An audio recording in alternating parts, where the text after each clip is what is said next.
if you can just take a moment now and remember a time when you begin to laugh uncontrollably.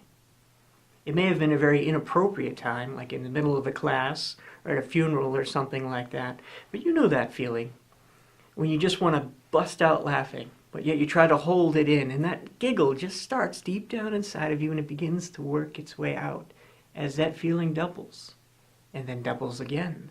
And as that feeling begins to spin around inside of you and grow even more, you just couldn't help it but bust out laughing. You may have looked at your friend and had to turn away because you know you both were going to bust out laughing uncontrollably. You know that feeling. Now why don't you go ahead and remember that time.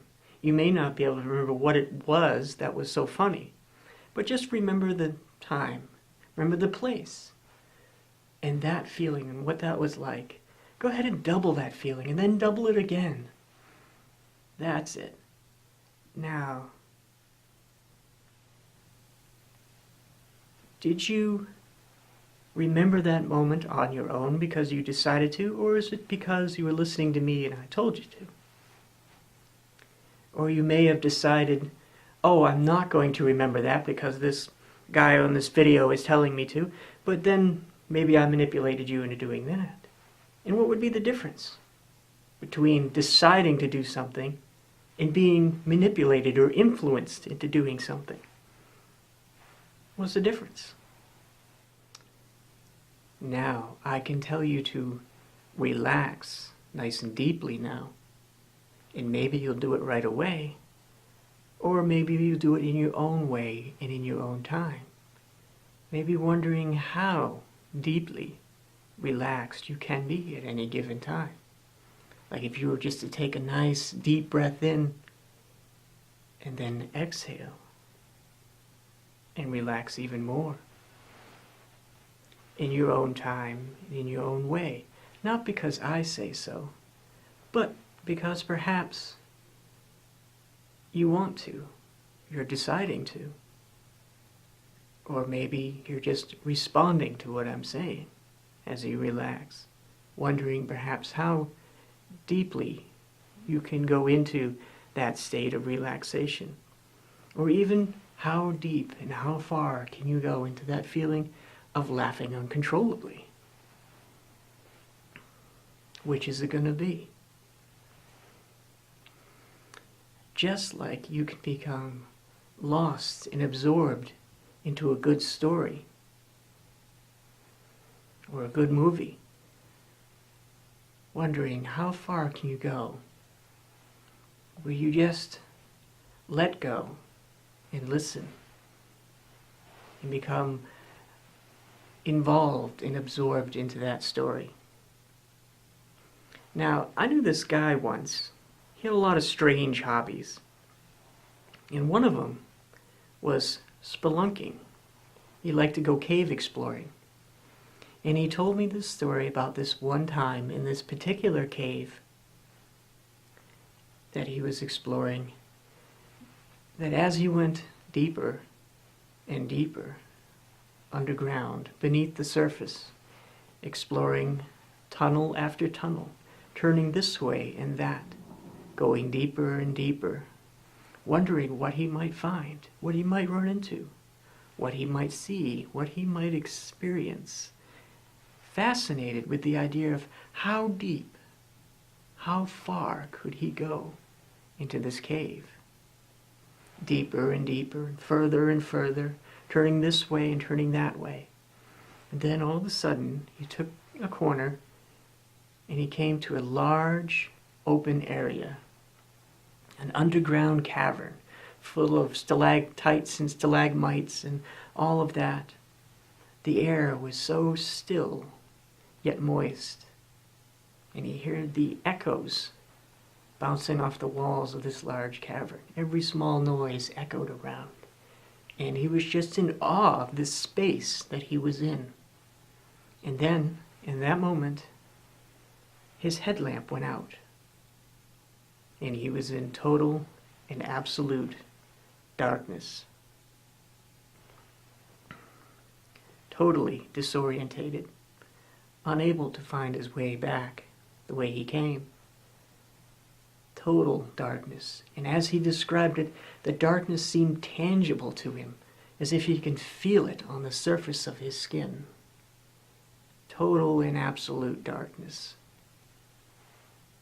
Now, darkness is an interesting thing, because for us to have the word darkness, or even a concept of it, we would have at least had to have had the concept or the experience of light, for us to even be aware of what darkness is. It takes an experience of both to have an awareness of either. There's a lot of things like that are really the same thing, even though they seem opposites. Like front and back, hot, cold, pain and pleasure. And it just goes to show that there are some things that can be as different can be, but yet can be the same thing. Like now, one can turn their attention to the feeling in their hands and notice or be aware of whatever feeling is there.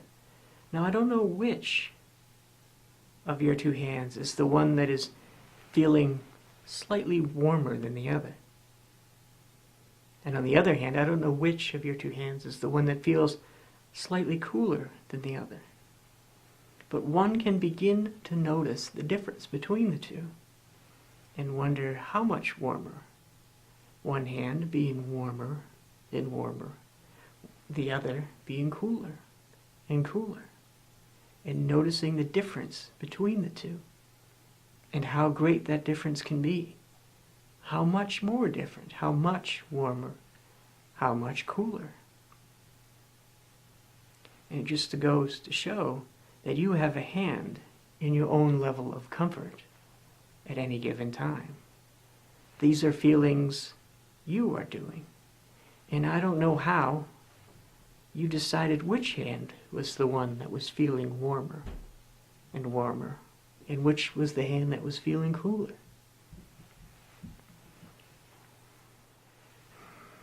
Now, in ancient Israel, there was a king named Solomon who reigned around the 10th century BC. And he was known for his wisdom. And as the story goes, he asked God for wisdom to better rule the people. And God says, well, because you didn't ask for riches and fame, I'm going to give you that too. And what we have are the writings he left behind. And one of his proverbs reads, "With all diligence, guard your heart, for from it flows all of life." A more modern translation of this would be, "Watch your thoughts, for they will determine all of your life."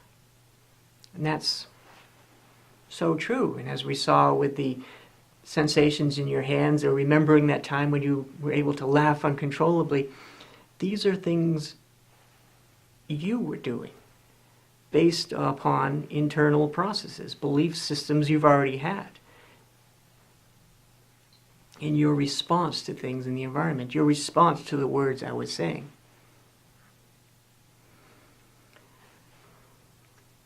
You see, when it comes to decisions, we really don't know where our decisions come from. They seem to just pop up like hiccups. We go through the motions and pretend we're taking all of this information and data into consideration to make the best decision. But when the time comes to make it, we just make a snap judgment. They just happen.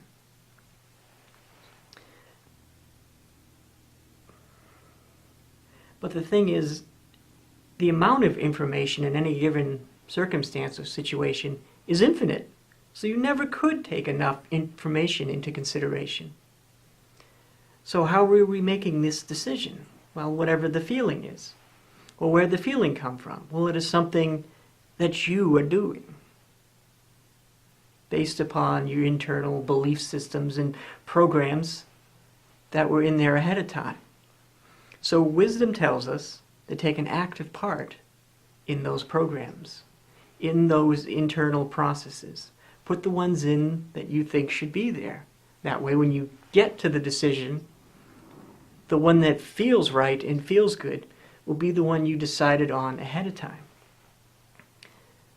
Because you see, that frees you from the chains of destiny and fate and being a puppet to your environment, because you become an active part in how you make decisions. But it requires that you do it beforehand, that you decide what type of person you're going to be. So when you get to the decision, it's easy. Or at least when you get to the decision, it'll be a little more automatic to go for the one that you want, or the one that you should. See, let's take something basic to the universe, like elements. Let's take lead. It's not exactly the brightest stuff in the universe, but yet it knows exactly what temperature to melt at. And it knows not to let radiation pass through it. And it knows how to be magnetized. Take something a little more complicated, like grass. It knows to grow up and not down. And if the sun is over here, it can grow and lean towards it just a little bit. It has a bit of flexibility, a little more complicated, a little more choice. And you take something really advanced, like a turtle, it can crawl and go find the sun. It has a lot more flexibility, a lot more choice. So, for human beings, how much more advanced, complicated, evolved, how much choice do we have? How much flexibility do human beings have? So the possibilities are limitless. But yet if we make our decisions solely upon our feelings, well then who is doing the controlling? Who is doing the deciding? Well, whoever put that program in you in the first place, and whatever the trigger happened to be in the environment to make you feel that way. And if you didn't take an active part in putting that program in there yourself, well then someone else did. So someone else is making your decisions and you're just a puppet.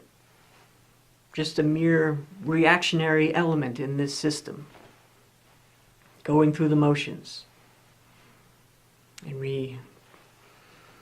And you find that humans are often, screaming their questions at the sky, yelling at God, why am I here? What do you want from me? Why is there so much suffering and all of this? But yet, these questions always come back to you. Who do you want to be? What do you want to do? And if you're frustrated, confused, and depressed, well, why are you doing those feelings? Because you see, this is the birth of responsibility. Being aware that these feelings and internal processes are something you are doing. And taking responsibility for them and the system of beliefs and programs that are inside of you. Now, back to King Solomon and his writings that he passed on to the next generation, hoping that they would gain some wisdom. Well, this failed miserably, of course. They didn't listen, and the kingdom fell into chaos. But yet, they're there for us to tell us that, hey, you need to take an active part in what's going on in your internal world. And just like you noticed with the sensations in your hand, or that good feeling of laughing uncontrollably, or that feeling of deep relaxation, these are all things you are doing. If you are depressed, you are doing the process of depressing yourself. If you are frustrated, you are doing the process of frustrating yourself. These are not indications of anything outside of you. They are indications of what's going on inside of you.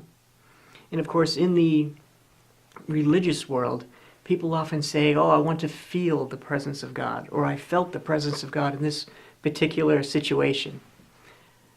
Well, who's doing that? Well, that individual is. Based upon their own belief system and some trigger in the environment that set it off. It's not an indication that God is moving around them because they feel it.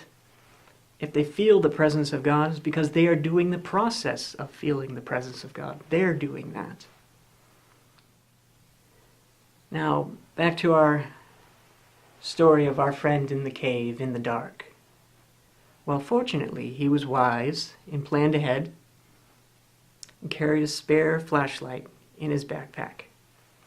And he was able to use it to find his way back out, back up through the passageways and caverns and back into the sunlight and the fresh air. And what could have been a total disaster, being lost in the dark with no way out, turned into just another story. Because he was wise and planned ahead. Now, you've probably made some pretty bad decisions in your life, and chances are you've made some really good ones. But if we get stuck on all those bad decisions and just gives us bad feelings and we just sit there and spin those around, it doesn't get us anywhere. What we need is wisdom. What we need is to guard our thoughts and pay attention to the influences around us. And just look at your peers around you. Is your life beginning to look like theirs? Well, then chances are it's going to end up like theirs if you're following the same influences. And there's no reason to get stuck in unpleasant memories of the past and bogged down in all the crap that's happened in life. Because you see, the more that you try to think of those unpleasant things, those unpleasant memories and bad decisions you have made, the better you'll feel about how much you've learned from them. And know that the more you try to feel bad, the better you will feel in the understanding that the older you get, the more experience you have.